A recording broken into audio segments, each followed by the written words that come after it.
नमस्कार, देश न्यूज में स्वागत है आपका। मैं हूं आपके साथ मीनाक्षी और आप देख रहे हैं हमारा खास कार्यक्रम रियल एस्टेट की रियलिटी। आए दिन लगातार भूमाफियाओं की खबरों का सिलसिला जारी है, जहां पर उनके प्रदेश में इतने हौसले बुलंद हो चुके हैं कि वो जान लेने पर भी आमादा हो चुके हैं। ऐसा ही एक मामला जनपद प्रयागराज के हंडिया थाना क्षेत्र के अंतर्गत आने वाले असवा दाऊदपुर गांव का है, जहां पर अजय बिंद का आरोप है कि ग्राम प्रधान पति कृष्णा बिंद द्वारा उनकी जमीन में कब्जा करके पंचायत भवन का निर्माण कराया जा रहा है। लेकिन जमीन सरकार की होने के बावजूद दबंग अपनी जमीन होने का दावा कर रहा है, जिसको लेकर दबंग और ग्राम प्रधान में विवाद हुआ और विवाद इतना बढ़ गया कि एक दूसरे की जान लेने पर आमादा हो गए। जानकारी ये भी है कि इनकी आपसी रंजिश के चलते दबंग बदला लेना चाहता है, जिसके चलते ये विवाद पनपा। वहीं ग्राम प्रधान पति कृष्ण का आरोप है कि मेरे द्वारा गांव में पंचायत भवन का निर्माण कराया जा रहा था, जिसमें गांव के कुछ लोगों द्वारा गांव में पंचायत भवन के कार्य में अवरोध उत्पन्न किया जा रहा है। उन्होंने ये भी बताया जो गांव में पंचायत भवन बनवाया जा रहा है वह नवीन धरती जमीन में बनवाया जा रहा है, जिसे लेखपाल और कानूनगो द्वारा रिपोर्ट भी लगाया गया है। मैं पंचायत भवन के हो रहे कार्य को देखने के लिए वहां पर गया था और अजय बिंद और उनके परिवार के लोगों के द्वारा मेरे ऊपर हमला किया गया और मैं किसी तरीके से वहां से बच के निकला। कार्यक्रम को आगे बढ़ा इससे पहले देखिए क्या कहना है वहां के लोगों का। लड़की हमार नाबालिग बा। नाबालिग बा साहेब, लइके लइके भाग गया। ओकरे बाद कहत का हैं कि ते बोलबे त भाई यार कराए, हमार कोनो सुनाई नहीं न साहेब। ओकरे बाद हम कमली था कराए दिया, मुकदमा कराए दिया। हमके बुलावता कि सुल्ला हो जा। दिनेश कुमार का बाबू पापा बुलाए रहा है। क्या बोल रहे हैं? कि बोला था कि हमसे सुल्ला हो जाए। तो आपन लड़का नहीं, हमार लड़की लेके गाय भन हम कैसे सुल्ला हो साहेब। तो ले जाए के दबाव बना रहे हैं। हाँ, सुल्ला के लिए हमें दबाव डाल रहा है साहेब। तो बोलबे सुल्ला हो जावे, ना सुल्ला होवे तो के बाल के पुआर देवे। ये चाहती हूँ कि मुझे इंसाफ मिले और मेरे साड़ी खोलकर औरतों ने प्रधान ने खोलकर मुझे बहुत मारा पीटा और प्रशासन भी आया था, मीडिया वीडियो बनाए थे और वो कुछ नहीं कर पा रहे हैं प्रशासन। मुझे इंसाफ चाहिए सर, मुझे और कुछ नहीं चाहिए। और मेरा ये मोबाइल फोड़ दीजिए, देख लीजिए आप लोग। मेरा सिम भी ले लिया, बैटरी भी ले लिया। मैं वीडियो क्या दिखाऊं? मेरे पास अब कोई रूप नहीं है, मैं क्या करूं? और मेरा गले में का लॉकेट भी ले लिए। ये मामला हुआ था जमीन का, पंचायत भवन बना रहे हैं हमारी जमीन में और कृष्णा बिंद सफाई करनी है और इनकी पत्नी प्रधान है और इनके मौसे के कृष्णा बिंद के मौसे के लड़के हैं विधायक और अपने गाड़ी में स्टिकर लगा के और समझता है हमारी पत्नी प्रधान है और अपने वो भी विधायक है, कृष्णा भी समझता है कि हम भी विधायक हैं। मामला सर, मैं ग्राम पंचायत में नवीन पड़ती की ज़मीन थी जिसको आरआई लेखपाल साहब ने उसको स्थलीय सत्यापन किया, उसका नजरी नक्शा खफरा खतौनी सब दिए। उसी में उन्होंने सीमांकन किया कि यहाँ पे आप पंचायत भवन बनवा सकते हैं। सरकार की तरफ से उसका अनुदान मिला, मैं बनवा रहा हूँ। मामला ये है कि सर ये अजय कुमार आदि एक दुष्ट प्रवृत्ति के लोग हैं। इनका हमेशा से ग्राम पंचायत में विकास के कार्यों में अड़ंगा लगाना है। 2-1.5 महीने के लगभग से ये लोग हमें परेशान कर रहे हैं। ये मामला उस दिन का न होता सर, लेकिन अजय कुमार और अजय कुमार का एक भतीजा जो कि ग्राम पंचायत उमरी मनोहरपुर की एक गरीब परिवार की नाबालिग लड़की के साथ 3 साल से शोषण कर रहे थे। वहीं इस मामले में चर्चा करने के लिए हमारे साथ जुड़ चुके हैं संवाददाता प्रयागराज से कमलेश गुप्ता जी और साथ ही मदन लाल जी हमारे साथ जुड़ चुके हैं समाज से भी। आप दोनों का बहुत बहुत स्वागत है देश न्यूज में। सबसे पहले कमलेश गुप्ता जी आपका रुख करना चाहूंगी, आपसे जानना चाहूंगी क्या है पूरा मामला और किस तरीके से विवाद हुआ है दो पक्षों में।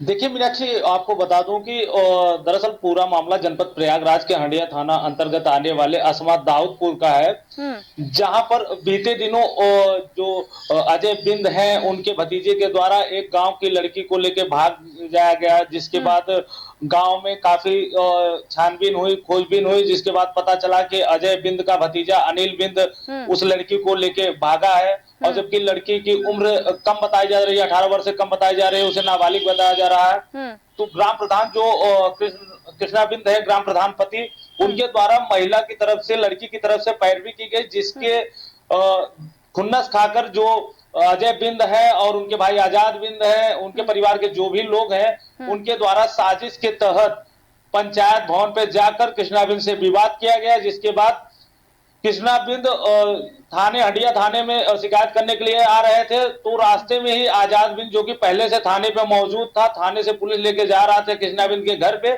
रास्ते में गाड़ी रोक के 4 से 5 बार ईंटों पे प्रहार किया। जैसे कि आप वीडियो में देख सकते हैं कि गाड़ी का कांच पूरी तरीके से टूट गया है। अगर 5वीं बार, अगर वो 6वीं बार प्रहार करता तो कृष्णा बिंद को कहीं न कहीं भारी नुकसान हो जाता, कुछ भी हो सकता था। जिसके बाद दोनों पक्ष हंडिया थाने में आए, हंडिया थाने में दोनों पक्षों के तरफ से मुकदमा दर्ज किया गया।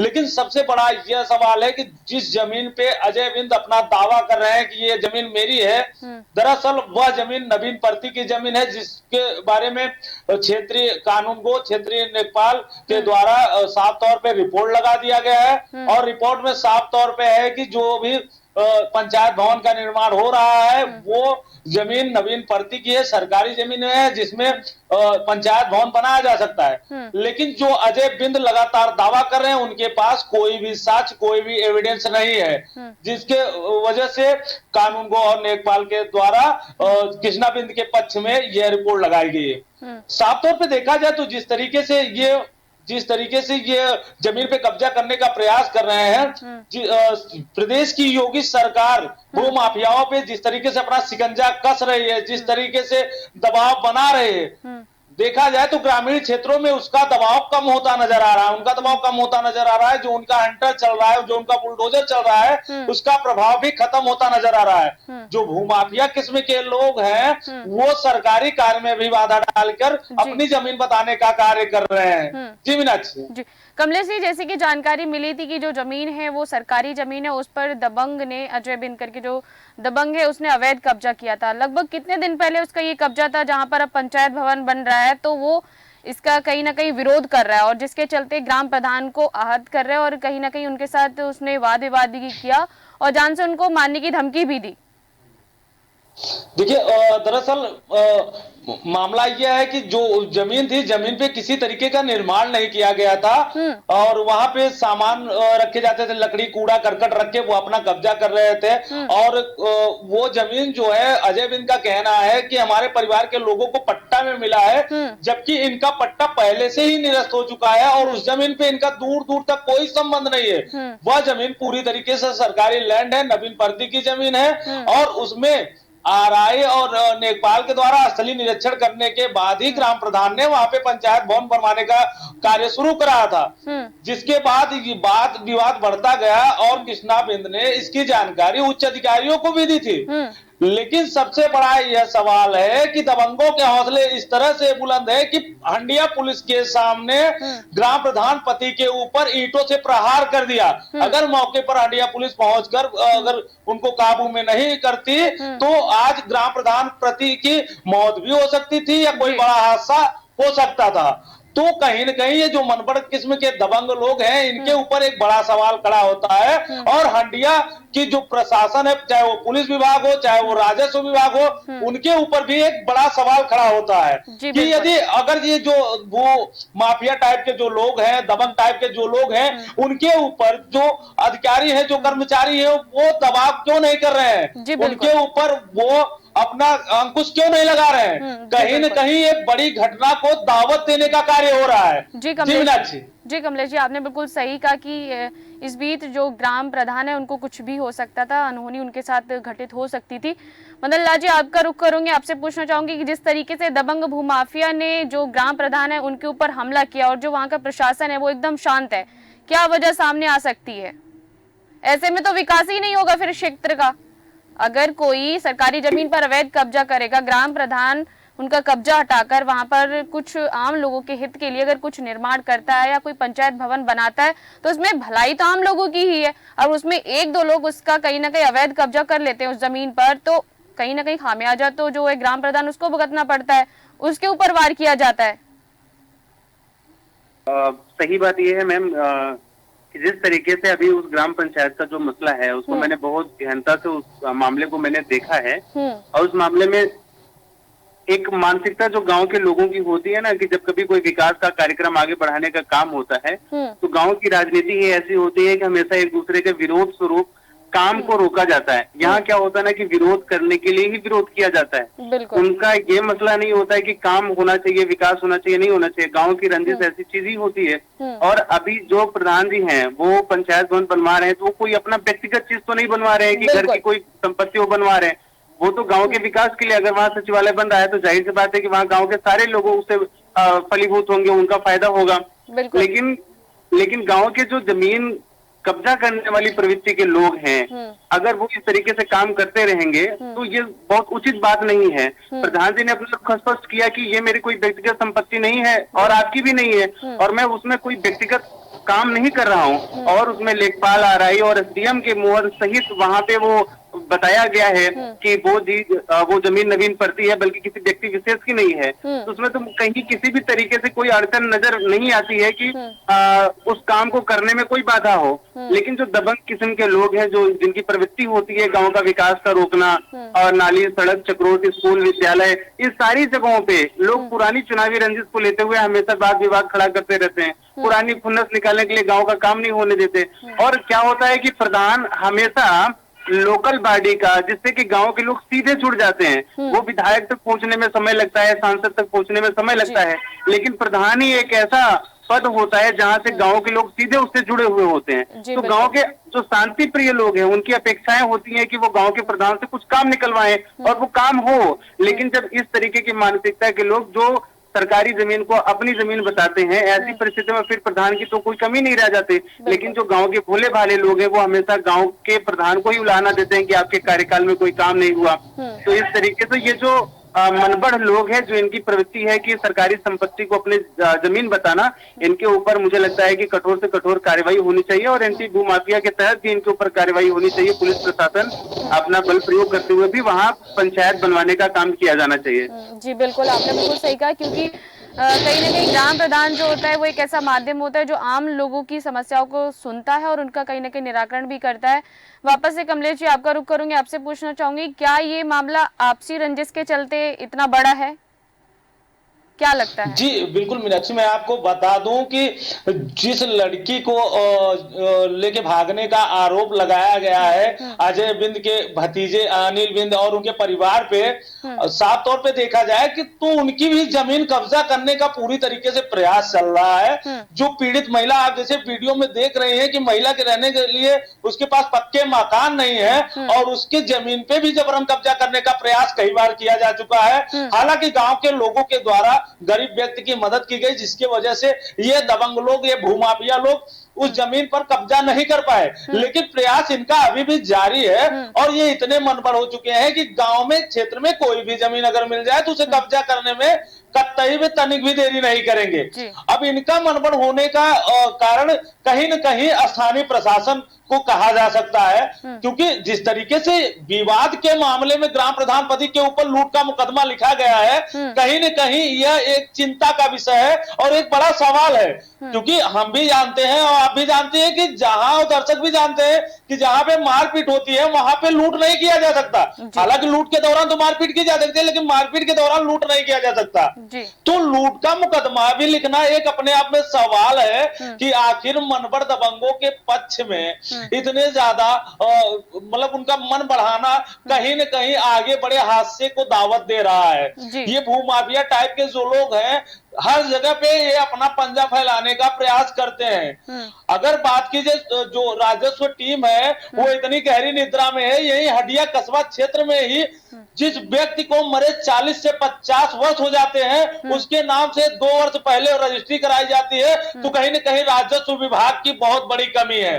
और अगर बात की जाए राजस्व विभाग की जो टीम है वो प्राइवेट जो लेखपाल होते हैं वो प्राइवेट मुंशी रख करके वो अपने कार्य को प्राइवेट मुंशियों से करवाते हैं, जिसके वजह से ये विवादें पनपती हैं। जो लेखपाल होते हैं वो अपने साथ 1 से 2 प्राइवेट मुंशी रखते हैं। प्राइवेट मुंशी का काम क्या है कि 4 से 5 हजार रुपए लेखपाल पगार देते हैं, तनख्वाह देते हैं, जिसके बाद उनकी भाई खर्च तो और ज्यादा है, लेकिन इनकम के लिए वो कहीं न कहीं ऐसे हीला हवाले का कार्य करते हैं जिसके वजह से विवाद का कारण बनता है। राजस्व विभाग में सबसे बड़ा भ्रष्टाचार का कार्य यही है कि जो लेखपाल प्राइवेट मुंशी रख करके अपने कार्य को करवाते हैं, तो प्राइवेट मुंशी साफ तौर पे अपना लेन देन करके कहीं न कहीं जो राजस्व विभाग में होने वाले जो विवादें हैं उनको बढ़ावा देता है। तो देखा जाए साफ तौर पे तो राजस्व विभाग ये प्राइवेट मुंशी रखकर ही सबसे बड़े विवाद का जड़ खड़ा कर रहा है। प्राइवेट मुंशी के हाथ से पैसे का लेन देन होता है। अगर कोई वीडियो वायरल हो गया तो लेखपाल साहब सीधा कहेंगे भैया हमसे क्या मतलब, वो प्राइवेट आदमी है, हम उसमें क्या कर सकते हैं। हालांकि देखा जाए तो रखा तो आप ही ने है, आप ही के कहने पे तो कार्य कर रहा है। तो कहीं न कहीं सारे विवाद का जड़ ये प्राइवेट मुंशी ही होते हैं। और लेखपाल तो कभी जल्दी जाते ही नहीं क्षेत्र में देखने के लिए। प्राइवेट मुंशी अपने आप को लेखपाल समझते हैं, वो पैसा लेके चाहे 2 कड़ी इधर कर दे चाहे 2 कड़ी उधर कर दे। राजस्व विभाग के बीच में आप बोलेंगे तो सीधा कहेंगे भैया आपको राजस्व विभाग के बारे में क्या पता है कि आप बोलने आए हैं, और आम जनता इसी के बीच में पिसके रह जाती है। तो कहीं न कहीं राजस्व विभाग की कमी की वजह से ही ये भूमाफिया पनपते जा रहे हैं, बढ़ते चले जा रहे हैं। जी मीनाक्षी जी। कमलेश जी, आपसे एक चीज और जानना चाहूंगी, क्या आरोपी पर पहले भी मामले दर्ज हो चुके हैं? देखिए, जो देश न्यूज की टीम ने ये पड़ताल किया है, क्योंकि इसके पहले अजय बिंद द्वारा ग्राम प्रधान पति के ऊपर आरोप लगाया जा रहा था, लेकिन जब इसकी गहनता से जांच की गई तो मामला कुछ उल्टा ही समझ में आया। तो देश न्यूज की पड़ताल में ऐसी अभी तक कोई चीजें नहीं मिल पाई जिससे साबित हो सके कि इनके ऊपर कोई मामला दर्ज है या पहले कोई वारदात कर चुके हैं। हालांकि ये जो 2 पक्षों का विवाद है, ग्राम प्रधान पति का और वो जो महिला का मामला है, दोनों में ये जमीन कब्जा करने का ही मामला है, दोनों राजस्व से जुड़े ही मामले हैं। जी जी, ठीक है। मदन लाल जी, आपको रुक करना चाहूंगी, आपसे पूछना चाहूंगी, जैसे कि कमलेश जी ने बताया कि कहीं ना कहीं इसमें राजस्व विभाग की मिली भगत है, इस पर आप क्या कहेंगे? देखिए कि कमलेश जी ने जो बात उठाई वो बहुत सही बात कही उन्होंने, कि जो प्राइवेट मुंशी रखे जाते हैं उनकी वजह से भी ये विभाग में कुछ गड़बड़ियां पाई जा रही हैं। बिल्कुल 100% सही है, लेकिन अगर आप और इसकी गहनता से जांच करें तो आपको ये चीज स्पष्ट तौर पे पता चलेगा कि इसमें लेखपाल जो होते हैं और जो उनके मुंशी या पटवारी होते हैं, ये प्रदेश सरकार का भी ये काम है कि एक एक लेखपाल को, हर गांव का सही तौर पे एक लेखपाल होना चाहिए, लेकिन एक लेखपाल को कम से कम 4 गांव 5 गांव की जिम्मेदारियां दी जा रही हैं। तो जो सरकारी नौकरियों की भर्ती होनी चाहिए राजस्व विभाग में वो हो नहीं पा रही है। तो लेखपाल की भी मजबूरी है कि वो एक आदमी पूरे 5 गांव तो एक साथ में संभाल नहीं सकता है, लेकिन उसको मजबूरन 4-5 मुंशी रखने पड़ते हैं। और मुंशी जब उसको मौका मिलता है, उसके कोई अपनी वेतन नहीं होती है, तो वो उसका भरपूर फायदा उठाता है। तो सरकार ये पूरा तंत्र बना हुआ है, यहाँ पे कुछ दाल में काला नहीं है, पूरी दाल ही काली है। सबके सब इसी तंत्र में ऐसे एक सर्कल बना लिए गए हैं कि सरकार अगर इस तरीके से जो अगर एंटी भूमाफिया के पोर्टल से अगर वो इस पे शिकंजा कसना चाहती है एंटी भूमाफिया कानून के तहत, तो सबसे पहले उसको अपनी व्यवस्थाओं को दुरुस्त करना होगा कि कम से कम एक गांव का एक लेखपाल तो प्रॉपर होना चाहिए। अगर लेखपाल एक साथ में 5-5 गांव देखेगा तो आप भी समझ सकते हैं कि वो भी एक इंसान जैसा होता है, तो वो सब जगह मैनेज नहीं कर सकता है। तो पूरे प्रदेश सरकार को भी इस बारे में बहुत अच्छे से ध्यान देने की जरूरत है कि ये व्यवस्था, ये जो भूमाफियाओं का एक अभी फिर से पनपना शुरू हुए सरकार के लाख प्रयास के बाद भी सरकार को इस बात पे ध्यान देनी चाहिए कि ज्यादा से ज्यादा इस बेरोजगारी के आलम में कम से कम राजस्व विभाग में जो एक एक गांव जो है लेखपाल को होने चाहिए। और इस तरीके से अगर उनके ऊपर काम का लोड ज्यादा बढ़ेगा तो जाहिर सी बात है कि ये व्यवस्थाएं, ये कुरीतियां तो बढ़ती ही रहेंगी। मदन लाल जी, यहाँ पर एक आखिरी सवाल आपसे और पूछना चाहूंगी, जैसे कि कमलेश जी ने हमें बताया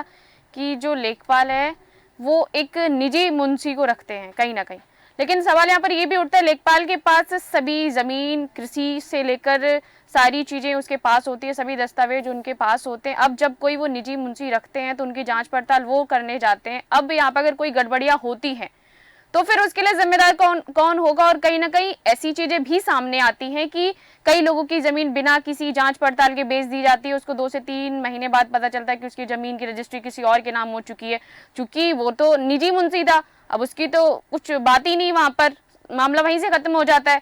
लेकिन जब सवाल किया जाता है लेखपाल से तो फिर वो सिर्फ हीला हवाली करते हैं। ऐसे में तो आम जनता परेशान होती है कहीं ना कहीं। ये मैं कहना चाहूंगा कि देखिए, मसला ऐसा होता है कि जमीन का रजिस्ट्री में बेचने अथवा खरीदने में लेखपाल का कोई हाथ नहीं होता है। वो जैसे हम कोई हमारा सामान है वो मैं बेच रहा हूँ और सामने वाला कोई खरीदना चाह रहा है, वो खरीद रहा है। लेकिन राजस्व विभाग की भी तो मिली भगत यहाँ पर सामने आ रही है, जैसे कि कमलेश जी ने बताया। जी बिल्कुल, आप सही कह रही हैं, लेकिन उसको और ज्यादा गहराई से जानने की जरूरत है। फौरी तौर पे तो हम कह सकते हैं कि हाँ, इसमें लेखपाल कानून का पूरा सह होता है, लेकिन इसके साथ साथ में जो भू माफिया प्रवृत्ति के लोग होते हैं, भारत का कानून ही इस तरीके से है और राजस्व विभाग तो इतना पेचीदा राजस्व में कानून है कि आम आदमी इस चीज को समझ नहीं पाता। और जो भूमाफिया किस्म के लोग हैं वो उसी कानून में से कुछ ऐसा झोल पकड़ते हैं लेखपाल और मुंशी के माध्यम से कि वो उसका इस्तेमाल करके बिना जाने में अनजाने में वो दूसरे की जमीन को रजिस्ट्री करवा लेते हैं। जमीन के मालिक का तो पता ही नहीं होता है जी। तो इस तरीके से क्या होता है मैम कि राजस्व विभाग का इसमें पूरा पूरा सहयोग रहता है। वो अपने आप को शुतुरमुर्गी वाली जो सोच होती है कि नहीं, मैं अपना आंख मूंद लो तो सारा संसार मुझे न दिखे तो सारा दुनिया अंधा हो गई है, लेकिन ऐसा नहीं है। अगर लेखपाल कानून को ये कहे कि नहीं मेरी जानकारी में नहीं है तो ऐसा नहीं होता है।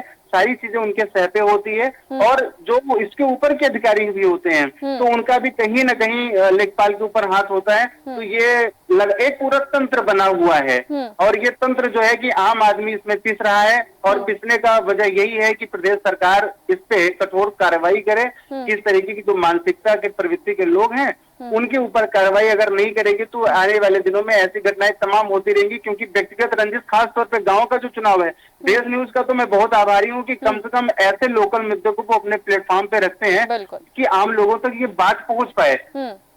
तो इस तरीके से मैं आपको भी धन्यवाद देना चाहूंगा कि आपने ये मुद्दा उठाया और ये चीजें आम लोगों को भी समझने की जरूरत है। और लेखपाल कानून को के साथ साथ में जो प्रशासन है उसको भी हम तो यही कहेंगे कि आपके न्यूज के माध्यम से कि वो समाज में अगर स्थिरता और शांति बनाए रखना चाहता है तो इस तरीके की जो प्रवृत्ति है उनके ऊपर कठोर से कठोर कार्रवाई की जानी चाहिए और सिर्फ प्रधान को टारगेट बना के काम ना करें। कि जैसे क्या होता है कि कोई एक प्रतिनिधि है गाँव का तो प्रशासन जाती है तो वो भी गांव के प्रधान को ही परेशान करती है, कहती है कि यार तुम प्रधान हो तो तुम दबंग हो सकते हो, तुम दबंग हो। इस तरीके की भी मानसिकता प्रशासन में भरी पड़ी होती है, जबकि ऐसा होता नहीं है कि हर प्रधान जो है दबंग छवि का हो तो वही वो प्रधान है। नहीं, ऐसे ढेर सारे समाज में और गांव में लोग होते हैं जो प्रधान को बदनाम करने के लिए इस तरीके की गतिविधियां करते रहते हैं कि गाँव में आए दिन अशांति फैले। जी बिल्कुल। तो यही मैं चाहता हूँ कि प्रशासन और देश की ये प्रदेश की जो व्यवस्थाएं हैं वो शासन प्रशासन मिलकर के ऐसी प्रवृत्तियों के मानसिकता के लोगों पर लगाम कसने की जरूरत है।